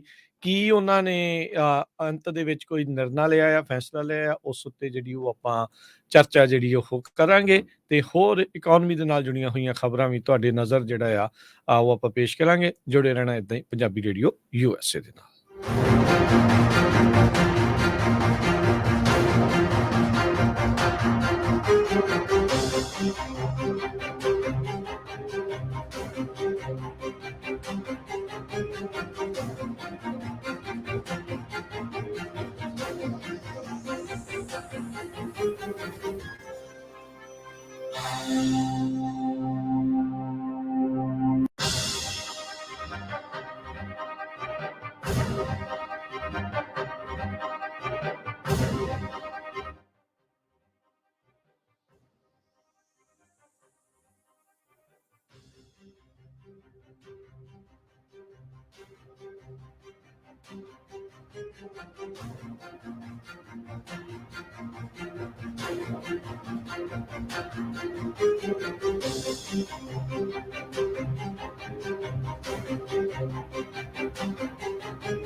ब्रेक तो बाद एक बारी फिर आप सब का स्वागत है। इस वक्त प्रोग्राम चल रहा है जी इस time update America. Harjot Singh ji ਸਵਾਗਤ ਹੈ ਇੱਕ ਵਾਰੀ ਫਿਰ ਜੀ ਆਇਆਂ ਨੂੰ। ਸਤਿ ਸ਼੍ਰੀ ਅਕਾਲ। ਸਤਿ ਸ਼੍ਰੀ ਅਕਾਲ, ਧੰਨਵਾਦ ਜੀ ਆਇਆਂ ਨੂੰ। ਅਗਲੀ ਜਿਹੜੀ ਹਰਜੋਤ ਸਿੰਘ ਜੀ ਗੱਲ ਕਰਦੇ ਜਾਈਏ COP 28 ਜਿਹੜੀ ਕਲਾਈਮੇਟ ਸਮਿਟ ਹੋਈ ਹੈ ਇਸ ਵਾਰ UAE ਦੇ ਵਿੱਚ ਹੋ ਰਹੀ ਸੀ। 200 ਦੇ ਤਕਰੀਬਨ ਮੁਲਕਾਂ ਨੇ ਇਸ ਦੇ ਵਿੱਚ ਭਾਗ ਲਿਆ ਆ ਤੇ ਇਸ ਦੇ ਵਿੱਚ ਇੱਕ ਵਾਰੀ ਫਿਰ ਮੁੱਦਾ ਜਿਹੜਾ ਫੋਸਲ ਫਿਊਲਸ ਨੂੰ ਲੈ ਕੇ ਕਿੱਦਾਂ ਕਲਾਈਮੇਟ ਨੂੰ ਬਚਾਇਆ ਜਾਵੇ, ਹੋਰ ਗਰਮ ਹੋਣ ਤੋਂ ਕਿੱਦਾਂ ਬਚਾਇਆ ਜਾਵੇ, ਉਸ ਦੇ ਉੱਤੇ ਹੀ ਜਿਹੜੀ ਗੱਲਬਾਤ ਰਹੀ। ਐਕਟਿਵਿਜ਼ਮ ਵੀ ਹੋਇਆ, ਐਕਟਿਵਿਸਟ ਵੀ ਪਹੁੰਚੇ, ਆਪੋ ਆਪਣੇ ਜਿਹੜੇ ਸਰਕਾਰਾਂ ਵੀ ਉਹਨਾਂ ਦੇ ਨੁਮਾਇੰਦਿਆਂ ਨੇ ਵੀ ਆਪੋ ਆਪਣੇ ਜਿਹੜੇ ਆ ਬਿਆਨ ਦਿੱਤੇ, ਚਰਚਾਵਾਂ ਜਿਹੜੀਆਂ ਉਹ ਕੀਤੀਆਂ। ਪਹਿਲਾਂ ਦੇ ਮੁਕਾਬਲੇ ਇਸ ਦੇ ਵਿੱਚ ਭਾਗੀਦਾਰੀ ਜਿਹੜੀ ਆ ਹੋਰ ਮੁਲਕਾਂ ਦੀ ਹੁਣ ਲਗਾਤਾਰ ਵੱਧਦੀ ਜਾ ਰਹੀ ਆ। ਇੱਕ ਵਕਤ ਹੁੰਦਾ ਸੀ ਜਦੋਂ ਇੱਕ ਦੋ ਹੈਲਥ ਮਿਨਿਸਟਰ ਕਹਿੰਦੇ ਆ ਇੱਥੇ ਪਹੁੰਚਦੇ ਸੀ, ਪਰ ਇਸ ਵਾਰ COP 28 ਸਮਿਟ ਦੇ ਵਿੱਚ 60 ਤੋਂ ਵੱਧ ਮੁਲਕਾਂ ਦੇ ਜਿਹੜੇ ਸਿਹਤ ਮੰਤਰੀ ਆ ਉਹ ਉਹਨਾਂ ਨੇ ਹਿੱਸਾ ਲਿਆ। ਸ਼ਿਰਕਤ ਇਸ ਲਈ ਕੀਤੀ ਹੈ ਵੀ ਕਿਉਂਕਿ ਕਲਾਈਮੇਟ ਦੇ ਕਰਕੇ ਚਾਹੇ ਜ਼ਿਆਦਾ ਗਰਮੀ ਚਾਹੇ ਜ਼ਿਆਦਾ ਠੰਡ ਆ, ਲੋਕਾਂ ਦਾ ਪਲਾਇਨ, ਹੋਰ ਸਾਰੀਆਂ ਚੀਜ਼ਾਂ ਇੱਕ ਬਹੁਤ ਵੱਡਾ ਮੁੱਦਾ ਜਿਹੜਾ ਉਹ ਬਣ ਰਿਹਾ ਆ। ਉਸ ਮੁੱਦੇ ਦੇ ਕਰਕੇ ਲੋਕ ਬਿਮਾਰ ਹੋ ਰਹੇ ਆ ਤੇ ਉਹ ਬਿਮਾਰੀਆਂ ਦੇ ਇਲਾਜ ਕਰਨ ਦੇ ਲਈ ਭਾਰ ਜਿਹੜਾ ਇਵੈਂਚੁਅਲੀ ਸਰਕਾਰਾਂ ਤੇ ਵੀ ਕਾਫੀ ਜਿਹੜਾ ਉਹ ਪੈਂਦਾ ਆ। ਇੱਥੇ ਇੱਕ ਵਾਰੀ ਫਿਰ ਚਰਚਾ ਜਿਹੜੀ ਇਹ ਚੱਲੀ ਵੀ 2050 ਤੱਕ ਪੂਰੀ ਦੁਨੀਆ ਨੂੰ ਜਿਹੜਾ ਨੈਟ ਜ਼ੀਰੋ ਯਾਨੀ ਕਿ ਜਿੰਨੀ ਕਾਰਬਨ ਹਵਾ 'ਚ ਛੱਡੀ ਜਾਂਦੀ ਆ ਉਨੀ ਹੀ ਕਾਰਬਨ ਜਿਹੜੀ ਆ ਉਹ ਖਿੱਚ ਲਈ ਜਾਵੇ ਤਾਂ ਉਸ ਪਾਸੇ ਵੱਲ ਨੂੰ ਆਪਾਂ ਨੂੰ ਵਧਣ ਦੀ ਜ਼ਰੂਰਤ ਆ। ਆਲਰੇਡੀ ਤਾਪਮਾਨਾਂ ਦੇ ਵਿੱਚ ਵਾਧਾ ਜਿਹੜਾ ਆ ਉਹ ਦਰਜ ਕੀਤਾ ਗਿਆ ਆ। ਕੋਈ ਮੰਨੇ ਨਾ ਮੰਨੇ ਇਹ ਜਿਹੜੇ ਆਪਾਂ ਕਲਾਈਮੇਟ ਦੇ ਵਿੱਚ ਤਬਦੀਲੀਆਂ ਆ ਉਹ ਅਕਸਰ ਆਪਾਂ ਦੇਖ ਰਹੇ ਆ। ਜਦੋਂ ਮੀਂਹ ਪੈਣ ਲੱਗਦੇ ਆ ਤੇ ਬਹੁਤ ਜ਼ਿਆਦਾ, ਜਦੋਂ ਨਹੀਂ ਪੈਂਦੇ ਤੇ ਔੜਾਂ ਫਿਰ ਕਿੰਨੇ ਕਿੰਨੇ ਸਾਲਾਂ ਤੱਕ ਜ਼ਿਆਦੀਆਂ ਜਿਹੜੀਆਂ ਲੰਬੀਆਂ ਆ ਉਹ ਹੋਣ ਲੱਗ ਰਹੀਆਂ ਆ। ਡਿਸਟਰਬੈਂਸ ਜਿਹੜੀਆਂ ਟੋਟਲ ਕਲਾਈਮੇਟ ਦੇ ਵਿੱਚ ਆ ਉਹ ਕਾਫੀ ਜ਼ਿਆਦਾ ਨਜ਼ਰ ਆਉਂਦੀਆਂ ਨੇ। ਸੋ ਹੁਣ ਕਹਿੰਦੇ ਵੀ ਇਹਨਾਂ ਜਿਹੜੇ ਸਰਕਾਰੀ ਪਹੁੰਚੇ ਸੀਗੇ ਉੱਥੇ, ਸਰਕਾਰਾਂ ਪਹੁੰਚੀਆਂ ਸੀ, ਉਹ ਇਹ ਐਗਰੀ ਕਰਦੀਆਂ ਆ ਵੀ ਸਾਨੂੰ ਫੋਸਲ ਫਿਊਲ ਦੇ ਕੋਲੋਂ ਟ੍ਰਾਂਜੀਸ਼ਨ ਕਰ ਲੈਣਾ ਚਾਹੀਦਾ ਆ ਤੇ ਜਿਹੜਾ ਪ੍ਰੀਵੀਅਸ ਪ੍ਰਪੋਜ਼ਲ ਆ ਜਦੋਂ ਹੀ ਉਹ ਮੈਟ ਹੋ ਜਾਵੇ ਜਾਂ ਉੱਥੇ ਤੱਕ ਆਪਾਂ ਪਹੁੰਚ ਗਏ, ਪਰ ਕਹਿੰਦੇ ਵੀ ਇਸ ਦੇ ਵਿੱਚ ਸਾਰਿਆਂ ਨੇ ਕੋਈ ਪੱਕੀ ਤਰੀਕ ਜਾਂ ਉਹ ਪਾਸੇ ਵੱਲ ਨੂੰ ਜਿਹੜੀ ਹਮਾਇਤ ਆ ਉਹ ਨਹੀਂ ਦਿੱਤੀ। ਕਈ ਇਸ ਦੇ ਵਿੱਚ ਅੱਗੇ ਵਧਣਾ ਚਾਹੁੰਦੇ ਆ ਤੇ ਕਈ ਜਿਹੜੇ ਮੁਲਕ ਆ ਉਹ ਹਾਲ ਦੀ ਘੜੀ ਇਸ ਦੇ ਵਿੱਚ ਹੱਥ ਪਿੱਛੇ ਵੀ ਖਿੱਚ ਰਹੇ ਆ। ਡਿਵੈਲਪਿੰਗ ਤੇ ਡਿਵੈਲਪਡ ਮੁਲਕਾਂ ਦਾ ਇੱਕ ਜਿਹੜਾ ਡਿਫਰੈਂਸ ਆ ਉੱਥੇ ਨਜ਼ਰ ਆਇਆ। ਜਿਹੜੇ ਡਿਵੈਲਪਿੰਗ ਮੁਲਕ ਆ ਉਹ ਜਿਹੜੇ ਵਿਕਸਿਤ ਹੋ ਚੁੱਕੇ ਮੁਲਕਾਂ ਨੂੰ ਇਹ ਕਹਿ ਰਿਹਾ ਵੀ ਤੁਸੀਂ ਤਾਂ ਆਪ ਸਾਰਾ ਕੁਝ ਕਰਕੇ ਧੂਆਂ ਧਾਵਾਂ ਛੱਡ ਕੇ ਆਪ ਤਾਂ ਹੁਣ ਵਿਕਸਿਤ ਹੋ ਚੁੱਕੇ ਆ ਤੇ ਸਾਨੂੰ ਤੁਸੀਂ ਹੁਣ ਵਿਕਸਿਤ ਹੋਣ ਤੋਂ ਰੋਕ ਰਹੇ ਆ ਜੇ ਇਹ ਚੀਜ਼ਾਂ ਨਾ ਕੀਤਾ ਜਾਵੇ। ਸੋ ਇੱਥੇ ਇੱਕ ਇਹ ਵੱਡੀ ਜਿਹੜੀ ਹਰਜੋਤ ਸਿੰਘ ਜੀ ਜਿਹੜੀ ਕਲਾਈਮੇਟ ਨੂੰ ਲੈ ਕੇ ਸਮੱਸਿਆ ਆ ਉਹ ਵੱਧ ਰਹੀ ਆ। ਇੱਕ ਚੀਜ਼ ਜਿਹੜੀ ਜ਼ਰੂਰ ਆ, ਜਿੱਦਾਂ ਜਿੱਦਾਂ ਇਸ ਨੂੰ ਗੰਭੀਰਤਾ ਦੇ ਨਾਲ ਲਿਆ ਜਾ ਰਿਹਾ ਆ, ਇਹ ਹੁਣ ਮੰਨਣ ਲੱਗ ਗਏ ਆ ਵੀ ਭਾਈ ਵਾਕਿਆ ਹੀ ਸਾਡੇ ਲਈ ਇਹ ਇੱਕ ਵੱਡੀ ਪ੍ਰੋਬਲਮ ਆਉਣ ਵਾਲੇ ਸਮੇਂ ਦੇ ਵਿੱਚ ਬਹੁਤ ਹੀ ਜਲਦ ਬਣਨ ਜਿਹੜੀ ਉਹ ਜਾ ਰਹੀ ਆ, ਜੇ ਜਲਦੀ ਇਸ ਦੇ ਉੱਤੇ ਕੋਈ ਆਪਾਂ ਠੋਸ ਕਦਮ ਜਿਹੜਾ ਆ ਉਹ ਸਾਂਝੇ ਤੌਰ ਦੇ ਉੱਤੇ ਨਾ ਚੱਕ ਸਕੇ। ਤੂੰ ਕਰ ਦੇ ਮਾਮਲੇ ਦੇ ਵਿੱਚ ਮਸਲਾ ਇਹ ਆ ਵੀ ਪਾਣੀ ਵੀ ਸਾਰਿਆਂ ਦਾ ਸਾਂਝਾ, ਮਿੱਟੀ ਵੀ ਸਾਂਝੀ, ਹਵਾ ਵੀ ਸਾਂਝੀ, ਤੇ ਜੇ ਕੋਈ ਇੱਕ ਕਰਦਾ ਉਹਦਾ ਨੁਕਸਾਨ ਵੀ ਉਹਦੇ ਨਾਲ ਉਹ ਸਾਰਿਆਂ ਨੂੰ ਆ, ਤੇ ਜੇ ਇੱਕ ਠੀਕ ਕਰਨ ਦੀ ਕੋਸ਼ਿਸ਼ ਕਰਦੇ ਉਹਦਾ ਫਾਇਦਾ ਵੀ ਸਾਰਿਆਂ ਨੂੰ ਆ। ਸੋ ਸਾਂਝੇ ਤੌਰ ਦੇ ਉੱਤੇ ਇਸ ਨੂੰ ਸਮਝਣ ਦੀ ਕਹਿੰਦੇ ਆ ਵੀ ਖਾਸੀ ਜ਼ਰੂਰਤ ਬਣੀ ਪਈ ਆ। ਸੋ ਦੇਖੋ ਫੋਸਲ ਫਿਊਲਸ ਨੂੰ ਫੇਜ਼ ਆਊਟ ਕਰਨ ਦਾ ਜਿਹੜਾ ਮਾਮਲਾ ਹੈ ਉਸ ਦੇ ਵਿੱਚ ਵੱਖ-ਵੱਖ ਮੁਲਕ ਜਾਂ ਉਹਨਾਂ ਦੀਆਂ ਸਰਕਾਰਾਂ ਦੀ ਕੀ ਜਿਹੜਾ ਉਹ ਸੋਚ ਕੇ ਅੱਗੇ ਵੱਧਦੇ ਨੇ।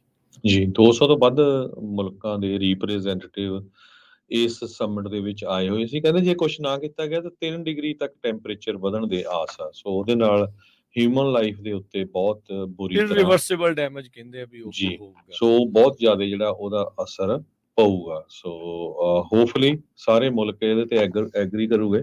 ਅਲੋਕ ਸ਼ਰਮਾ ਯੂਕੇ ਦੇ COP26 ਦੇ ਪ੍ਰੈਜ਼ੀਡੈਂਟ ਆ। ਉਹਨਾਂ ਨੇ ਇਹ ਕਿਹਾ ਵੀ ਬੜੀ ਕਲੀਅਰ ਲੈਂਗੁਏਜ ਆ ਇਹਦੇ ਵਿੱਚ ਲਿਖੀ ਗਈ ਆ, ਜਿਹਦੇ ਤੇ ਐਗਰੀ ਹੋਇਆ ਵੀ ਫੋਸਲ ਫਿਊਲਸ ਤੋਂ ਟੋਟਲੀ ਆਊਟ ਹੋਣਾ ਹੈਗਾ ਆ। ਸੋ ਜੇ ਆਪਾਂ ਟੋਟਲੀ ਆਊਟ ਹੁੰਨੇ ਆ ਤੇ ਇਹ ਉਹਦੇ ਨਾਲ ਕਹਿੰਦੇ ਵੀ 3 ਡਿਗਰੀ ਦੀ ਜਗ੍ਹਾ 1.5 ਡਿਗਰੀ ਸੈਲਸੀਅਸ ਹੀ ਜਿਹੜਾ ਟੈਂਪਰੇਚਰ ਆ ਉਹ ਵਧੂਗਾ। ਪਰ ਹੈ ਇਹ ਸਿਚੁਏਸ਼ਨ ਬਹੁਤ ਬੈਡ, ਆਪਾਂ ਸਾਰੇ ਦੇਖ ਰਹੇ ਹੈਗੇ ਆ। ਅਗਲੀ ਖਬਰ ਵੱਲ ਚਲੀਏ, ਉਹ ਵਰਲਡ ਬੈਂਕ ਦੇ ਨਾਲ ਸੰਬੰਧਿਤ ਆ। ਵਰਲਡ ਬੈਂਕ ਨੇ ਇੱਕ ਵਾਰਨਿੰਗ ਦਿੱਤੀ ਆ ਵੀ ਦੁਨੀਆ ਦੇ ਬਹੁਤ ਸਾਰੇ ਮੁਲਕ ਆ ਜਿਨ੍ਹਾਂ ਦੇ ਕੋਲ ਕਰਜ਼ਾ ਆ, ਉਹ ਇੱਕ ਬਹੁਤ ਵੱਡੀ ਪ੍ਰੋਬਲਮ ਬਣਦੀ ਜਾ ਰਹੀ ਆ। ਵਰਲਡ ਬੈਂਕ ਨੇ ਕਿਹਾ ਆ ਵੀ ਡਿਵੈਲਪਿੰਗ ਇਕੋਨਮੀਜ਼ ਦੇ ਕੋਲ ਵੀ ਬਹੁਤ ਜ਼ਿਆਦਾ ਕਰਜ਼ਾ ਆ ਤੇ ਬਹੁਤ ਸਾਰੇ ਲੋਕਾਂ ਨੇ ਇਹ ਕਰਜ਼ਾ ਜਿਹੜਾ ਐਡਜਸਟੇਬਲ ਲੋਨ ਦੇ ਹਿਸਾਬ ਨਾਲ ਲਿਆ ਹੋਇਆ ਸੀ।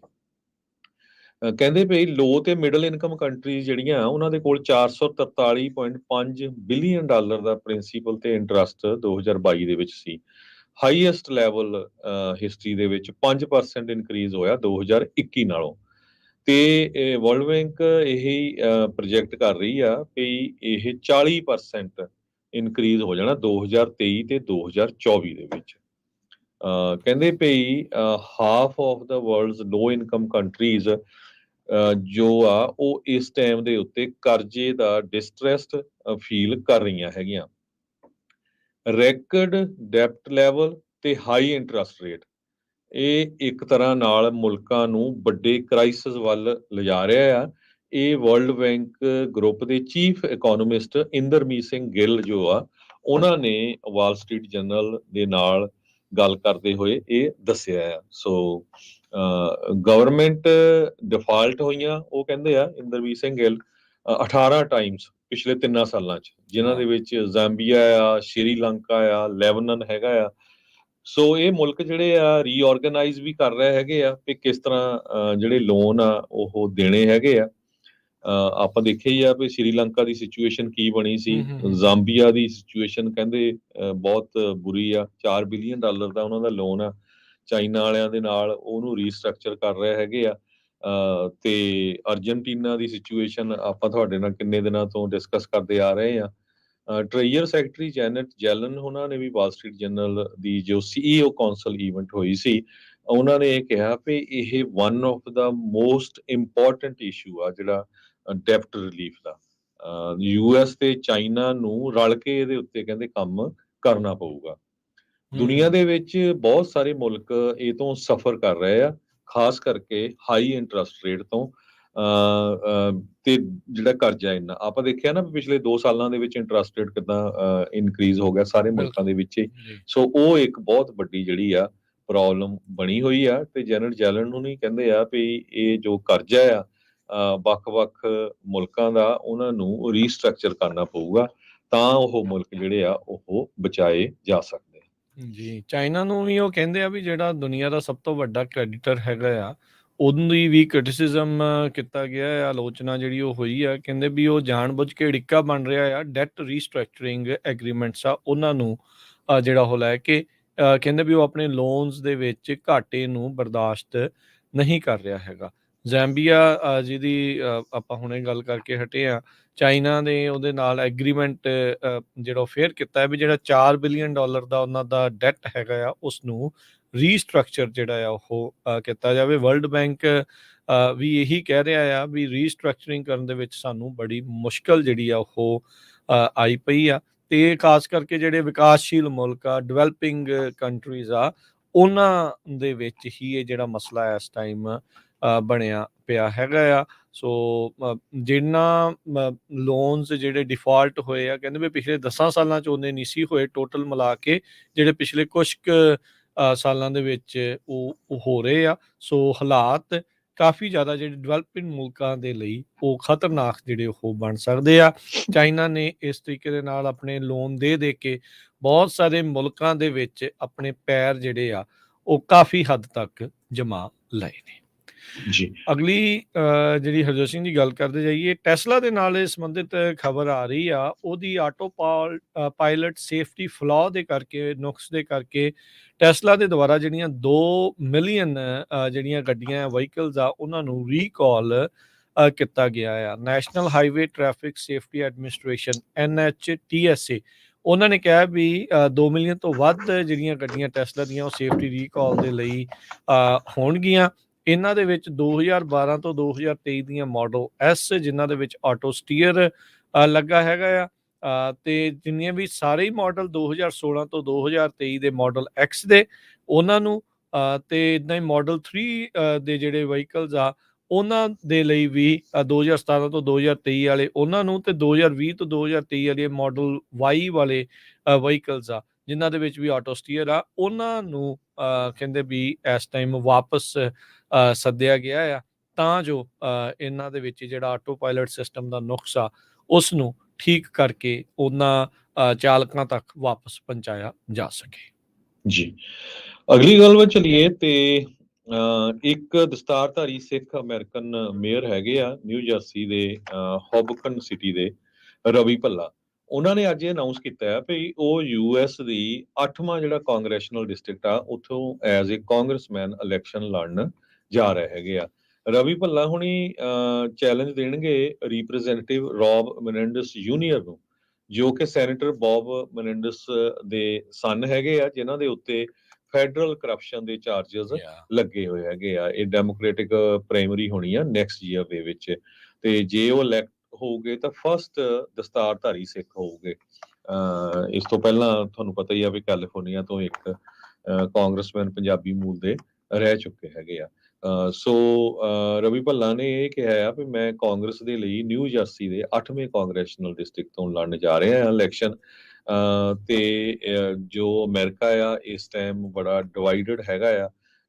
ਜੋ ਪੋਲੀਟੀਸ਼ੀਅਨ ਆ ਸਿਰਫ ਆਪਣੇ ਆਪ ਲਈ ਕੰਮ ਕਰਦੇ ਆ, ਤੇ ਮੈਂ ਲੋਕਾਂ ਦੇ ਲਈ ਕੰਮ ਕਰਨ ਜਾ ਰਿਹਾ ਆ। ਰਵੀ ਭੱਲਾ ਇੱਕ ਵਾਰੀ ਬੜਾ ਪ੍ਰੋਮੀਨੈਂਸ 'ਚ ਆਇਆ ਸੀ ਜਦੋਂ 26 ਸਾਲਾਂ ਦਾ ਹੀ ਨੌਜਵਾਨ ਸੀ, ਫਰੈਸ਼ ਸੀ ਆਊਟ ਆਫ ਸਕੂਲ, ਤੇ ਉਸ ਨੇ ਇੱਕ ਲਾਅ ਫਰਮ ਦੇ ਵਿੱਚ ਕੰਮ ਕਰਦਾ ਸੀ, ਤੇ ਨਾਲ ਦੀ ਨਾਲ city council the as a membership ਉਹ ਸਿਟੀ ਕੌਂਸਲ ਮੈਂਬਰ ਬਣਿਆ ਸੀ। ਸੋ ਸਪੈਸ਼ਲੀ ਉਹ ਸਿਵਲ ਰਾਈਟਸ ਦੇ ਲਾਇਰ ਆ।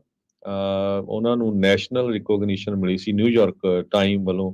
ਉਹਨਾਂ ਦੀ ਫਰਮ ਨੇ ਜੋ ਸਿਵਲ ਰਾਈਟਸ ਦੇ ਜੋ ਕੇਸ ਆ ਉਹ ਫਾਈਟ ਕੀਤੇ ਸੀਗੇ। 8 ਸਾਲ ਹੌਬਕਨ ਸਿਟੀ ਕੌਂਸਲ ਦੇ ਉਹ ਮੈਂਬਰ ਰਹੇ ਆ, ਤੇ 39ਵੇਂ ਮੇਅਰ 2017 ਦੇ ਵਿੱਚ ਬਣੇ ਸੀ, ਜਦੋਂ ਉਸ ਟਾਈਮ ਦੇ ਉੱਤੇ 6 ਕੈਂਡੀਡੇਟ ਸੀ। 6 ਕੈਂਡੀਡੇਟਾਂ ਦੇ ਵਿੱਚੋਂ ਰਵੀ ਭੱਲਾ ਜੋ ਇਲੈਕਟ ਹੋਏ ਸੀ ਐਜ਼ ਏ ਮੇਅਰ। ਹੁਣ ਉਹ ਐਜ਼ ਏ ਕਾਂਗਰਸਮੈਨ ਇਲੈਕਸ਼ਨ ਲੜਨ ਜਾ ਰਿਹਾ ਹੈ। ਜੀ ਜੀ। ਅਗਲੀ ਜਿਹੜੀ ਹਰਜੋਤ ਸਿੰਘ ਦੀ ਗੱਲ ਕਰਦੇ ਜਾਈਏ, ਜਿਹੜੇ ਹਾਊਦੀਜ਼ ਹੈਗੇ ਆ ਉਹਨਾਂ ਨੇ ਸੂਇਜ਼ ਕਨਾਲ ਦੇ ਵੱਲ ਨੂੰ ਜਾਂਦੀ ਇੱਕ ਫਿਊਲ ਟੈਂਕਰ ਆ ਉਸ ਨੂੰ ਟਾਰਗੇਟ ਕੀਤਾ ਆ। ਹਾਊਦੀ ਜਿਹੜੇ ਲੜਾਕੇ ਆ ਉਹ ਈਰਾਨ ਦੇ ਨਾਲ ਜੋੜ ਕੇ ਜਿਹੜੇ ਉਹ ਦੇਖੇ ਜਾਂਦੇ, ਉਹਨਾਂ ਦੇ ਦੁਆਰਾ ਜਿਹੜੀਆਂ 2 ਮਿਜ਼ਾਈਲਸ ਆ ਉਹਨਾਂ ਨੂੰ ਫਾਇਰ ਕੀਤਾ ਗਿਆ ਆ। ਕਹਿੰਦੇ ਵੀ ਇਹ ਜਿਹੜੀ ਟੈਰੀਟਰੀ ਜਿਹੜੀ ਯਮਨ ਦੇ ਵਿੱਚ ਉਹ ਹੋਲਡ ਕਰਦੇ ਆ, ਉੱਥੋਂ ਇੱਕ ਕਮਰਸ਼ੀਅਲ ਟੈਂਕਰ ਦੇ ਉੱਤੇ ਉਹਨਾਂ ਨੇ ਇਹ ਮਿਜ਼ਾਈਲਾਂ ਛੱਡੀਆਂ ਸੀ। ਇੰਨਾ ਆ ਵੀ ਉਹ ਬਚਾਅ ਹੋ ਗਿਆ, ਉਸ ਦੇ ਉੱਤੇ ਕਮਰਸ਼ੀਅਲ ਟੈਂਕਰ ਦੇ ਉੱਤੇ ਲੱਗੀਆਂ ਨਹੀਂ। ਇਹ ਕਹਿੰਦੇ ਵੀ ਜੈਟ ਫਿਊਲ ਜਾ ਰਿਹਾ ਸੀ ਇੰਡੀਆ ਤੋਂ ਤੇ ਸਵਿਜ਼ ਕੈਨਲ ਦੇ ਵੱਲ ਨੂੰ ਜਾਣਾ ਸੀ, ਰੈੱਡ ਸੀ ਦੇ ਵਿੱਚੋਂ ਹੁੰਦਾ ਹੋਇਆ। US ਦੇ ਅਧਿਕਾਰੀਆਂ ਨੇ ਇਸ ਦੇ ਬਾਰੇ ਜਿਹੜੀ ਉਹ ਜਾਣਕਾਰੀ ਦਿੱਤੀ ਹੈਗੀ ਆ। ਸੋ ਸ਼ਿਪ ਦੇ ਵਿੱਚ ਕਹਿੰਦੇ ਆਰਮਡ ਸਿਕਿਉਰਿਟੀ ਕਰੂ ਸੀਗਾ ਜਿਹੜਾ ਉਹਨਾਂ ਨੇ ਡਾਟਾ ਇਸ ਦੇ ਵਿੱਚ ਦੱਸਿਆ ਹੈਗਾ ਆ। ਹਾਊਦੀਜ਼ ਦੁਆਰਾ ਇਸ ਤੋਂ ਪਹਿਲਾਂ ਵੀ ਜਿਹੜੇ ਕੁਝ ਇਜ਼ਰਾਈਲੀ ਜਿਹੜੇ ਜਾ ਰਹੇ ਸੀਗੇ ਟੈਂਕਰਸ, ਉਹਨਾਂ ਉੱਤੇ ਵੀ ਜਿਹੜੇ ਉਹ ਹਮਲੇ ਕੀਤੇ ਗਏ ਸੀਗੇ। ਜਿਹੜੇ ਇਜ਼ਰਾਈਲ ਤੇ ਖਾਸ ਕਰਕੇ ਜਿਹੜਾ ਹਮਾਸ ਦੇ ਦਰਮਿਆਨ ਜਿਹੜੀ ਹੁਣ ਲੜਾਈ ਚੱਲ ਰਹੀ ਆ ਪਿਛਲੇ ਤਕਰੀਬਨ 2 ਮਹੀਨਿਆਂ ਤੋਂ ਵੱਧ ਹੋ ਗਿਆ ਆ, ਉਸ ਦੇ ਮਾਮਲੇ ਵਿੱਚ।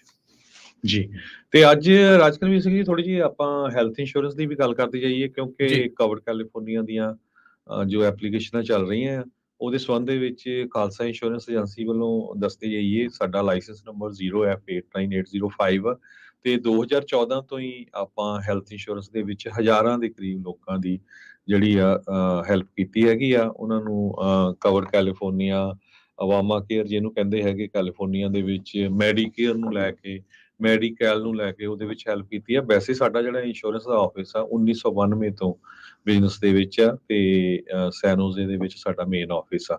ਸੋ ਕਵਰ ਕੈਲੀਫੋਰਨੀਆ ਮੈਡੀਕੇਅਰ ਦੀ ਜੇ ਗੱਲ ਕਰਦੇ ਜਾਈਏ, ਜੋ 65 ਸਾਲਾਂ ਤੋਂ ਉੱਪਰ ਹੋ ਜਾਂਦੇ ਜਿਨ੍ਹਾਂ ਦੇ ਕੁਆਟਰ ਪੂਰੇ ਹੋਏ ਹੁੰਦੇ ਉਹਨਾਂ ਨੂੰ ਮੈਡੀਕੇਅਰ ਮਿਲਦਾ ਆ। Part A part B government ਵੱਲੋਂ। ਸੋ ਉਹਨਾਂ ਦਾ ਜੋ ਮਿਸਿੰਗ ਹੁੰਦਾ ਪਾਰਟ C D ਜਾਂ ਮੈਡੀਕੇਅਰ ਸਪਲੀਮੈਂਟ ਲੈਣਾ, ਉਹ ਤੁਸੀਂ ਸਾਡੇ ਆਫਿਸ ਕਾਲ ਕਰ ਸਕਦੇ ਹੋ 408 272 2500 ਤੇ। ਸੋ ਕਵਰਡ ਕੈਲੀਫੋਰਨੀਆ ਦਾ ਦੱਸਦੇ ਜਾਈਏ, ਮੋਸਟਲੀ ਸਾਰਿਆਂ ਨੇ 80-90% ਲੋਕਾਂ ਨੇ ਇਸ ਟਾਈਮ ਹੈਲਥ ਇੰਸ਼ੋਰੈਂਸ ਲਈ ਹੋਈ ਆ। ਜਿਨ੍ਹਾਂ ਨੇ ਨਹੀਂ ਲਈ ਉਹਨਾਂ ਨੂੰ ਵੀ ਕਾਲ ਕਰ ਲੈਣ ਜ਼ਰੂਰ, ਕਿਉਂਕਿ ਪਲੰਟੀ ਬਹੁਤ ਹੈ। $900 ਦੇ ਕਰੀਬ ਪਰ ਪਰਸਨ ਦੇ ਹਿਸਾਬ ਨਾਲ ਪਲੰਟੀ ਆ ਜੇ ਤੁਸੀਂ ਨਹੀਂ ਹੈਲਥ ਇੰਸ਼ੋਰੈਂਸ ਲੈਂਦੇ ਤਾਂ। ਕਈ ਵਾਰ ਇਹ ਤੋਂ ਕਿਤੇ ਘੱਟ ਜਿਹੜਾ ਪ੍ਰੀਮੀਅਮ ਹੁੰਦਾ ਹੈਗਾ।